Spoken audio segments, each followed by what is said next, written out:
they never had. They used to talk to in the gully by the old backyard. They rub she down and they put she to sleep. The rain come down and the house does leak. Poverty is hell. Poverty is hell. Poverty is hell. Welcome back to the Now Morning Show, where we continue conversations that need attention all through the year. This time around, we're doing it through a spoken word competition to bring some attention to the International Day of the Eradication of Poverty.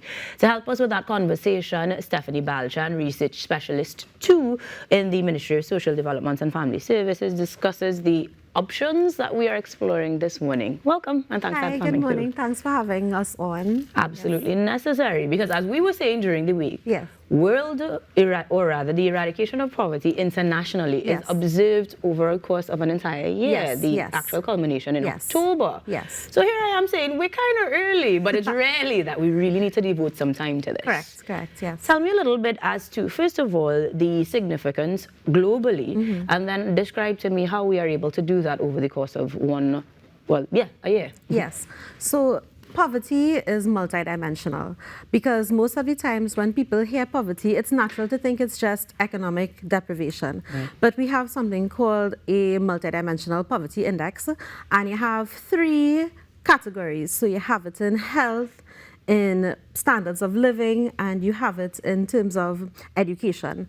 And each of those categories have different indicators. And basically, it's really easy to find online, so I don't want to bore the public, but basically when you go and you search, if people are deprived in more than a third of the total indicators, they are seen as being, poor.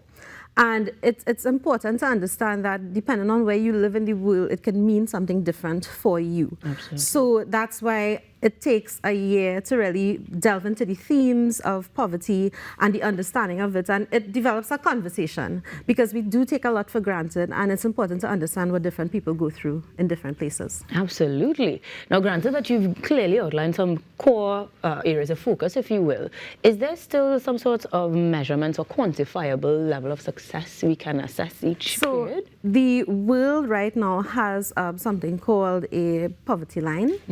And it's usually in a certain amount persons are deprived of. So it's usually under US, I think $1.50. Okay. It could change off and on.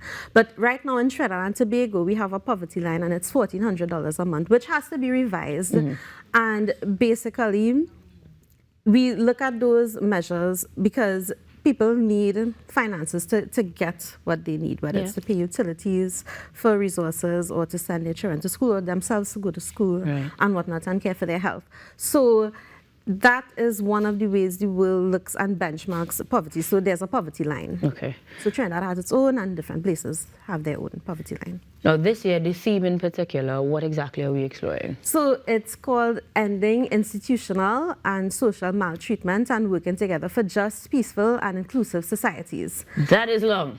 It is really long. So we're breaking it down. The United Nations likes to say very important things in sentences, but what it's really speaking to would be hidden dimensions of poverty, because as we stated in the previous 3 indicators, those are things that you can physically look at, right? But hidden dimensions, 2 of which are social and institutional maltreatment, refer to how persons are treated by the public, even by their own families, because of the situations they are living in. And one such example in terms of social maltreatment could be how somebody visually appears, and people may look down on them and may say comments to them like, you ended up like this because of you. You are lazy and you're not working hard, but really and truly you don't know this person's story. And institutional maltreatment can be when persons go to acquire goods and services that they are entitled to, whether it's for help from government or non-government institutions, and they are treated in a certain way because of where their address might be, or they may not possess a utility bill or proof of address, even though they may be citizens and entitled to get things. And really and truly, the world is trying to move away from looking at persons that way and treating them with a level of dignity and respect that they deserve. Now, those examples are very specific and immediately gives me particular topics that we could explore, but I know that we will have some 14 to 18-year-olds that might touch on it as well, because Yes, how you they guys are will. tackling it is through that spoken word competition.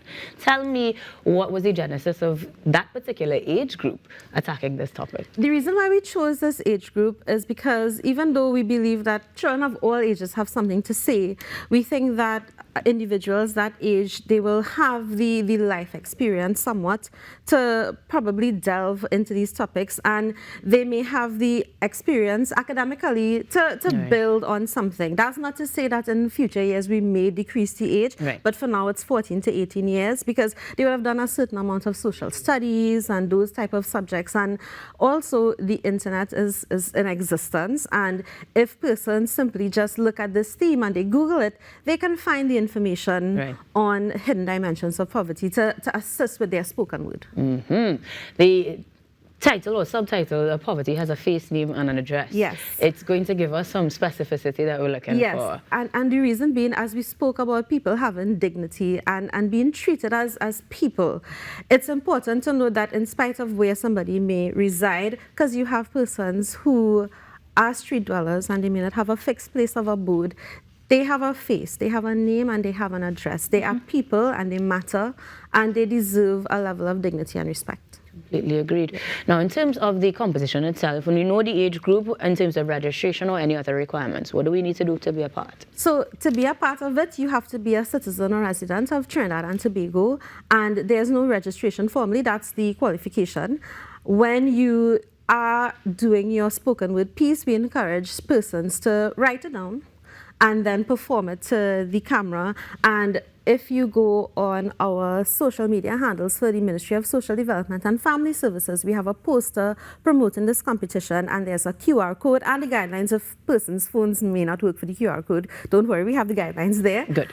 And persons could see how they could compress their finished video into the format to send us, and it's an online platform called WeTransfer. Yeah. And basically, it's for the persons to articulate, to have a flow in their story, to use different types of figures of speech to just highlight a point. And also remember that the audience is your camera. So even though you have the camera in front of you, you're speaking to an audience, because it's not just telling their stories, because I'm sure that we have children between the ages of 14 to 18 who may have even experienced these Right. things or seen their family experience things. But these individuals are getting a chance to tell other people's stories. And it's an opportunity for them to have a form of empathy for what people go through. So we're online, we're entirely digital. What is the winnings? So there are prizes for the first 3 places. So all winners from places 1 to 3 will get trophies. They will get book vouchers, and the first prize is getting an iPad mini. Oh, okay, don't. All right. I would enter, but come on to the age group. A lot of people. And in that case, is this going to be something that we will revisit perhaps later on in the year as we continue to have this observance, or will we have other endeavors that will continue to reiterate the theme? So basically, the International Day for the Eradication of Poverty is observed on the 17th of October every year. So last year it was observed, and the theme carries through until this year, October, when the new theme will come about.